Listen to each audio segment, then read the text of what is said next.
অন্ধের মতো কখনো কাউরে ভালোবাসিস না বন্ধু, কখনো করিস না কারোর জন্য এত চিন্তা, কখনো মানা করিস না ওই মানুষটার অশ্লীল কাপড় পরতে, কখনোই মানা করিস না এখানে যাও না ওখানে যাও না। এই দুনিয়াতে মানুষ ওই মানুষটারই কদর করে যে কিনা তারা সবসময় পায়ের জুতার সমান মূল্যায়ন করে না, সবসময় শুধু ফায়দা ওঠানোর চেষ্টা করে। যদি বিশ্বাস না করো তাহলে নিজের মা বাবার দিকে একটু তাকায়ও।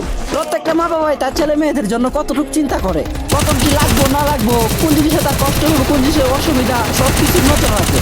তারপরে কিন্তু ছেলে মেয়েগুলা ঠিক মতো মা বাবার কলগুলো রিসিভ করে না। ওইগুলো নিয়ে যদি মা বাবা কোনো শাসন করতে যায় তখন ঠিক মতো খাওয়া দাওয়া করে না, আবার কথায় কথায় বলে আমি বাড়ি থেকেই চলে যাবো। আবার ওই ছেলে মেয়েগুলো যখন কোনো অপরিচিত কাউরে ভালোবাসে কিংবা মন দেয় তখন তারা প্রমাণ দেওয়ার জন্য নিজের জানটা পর্যন্ত দিয়ে দিতে চায়। এমনটাই কেন হয় বলতে পারবা?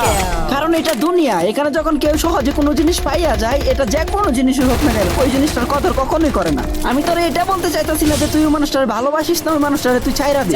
হ্যাঁ, তুই তারে ভালোবাস, সমস্যা নাই, দরকার হয় দুনিয়ার সব সুখ আইনা তারে দে, কিন্তু বন্ধু কখনো নিজের দুর্বলতার কথা তার কাছে শেয়ার করবি না। তুই তোর পছন্দের মানুষটার ওই জিনিসটা কখনোই বুঝতে দিবি না যে ওই মানুষটারে ছাড়া তুই বাঁচতে পারবি না।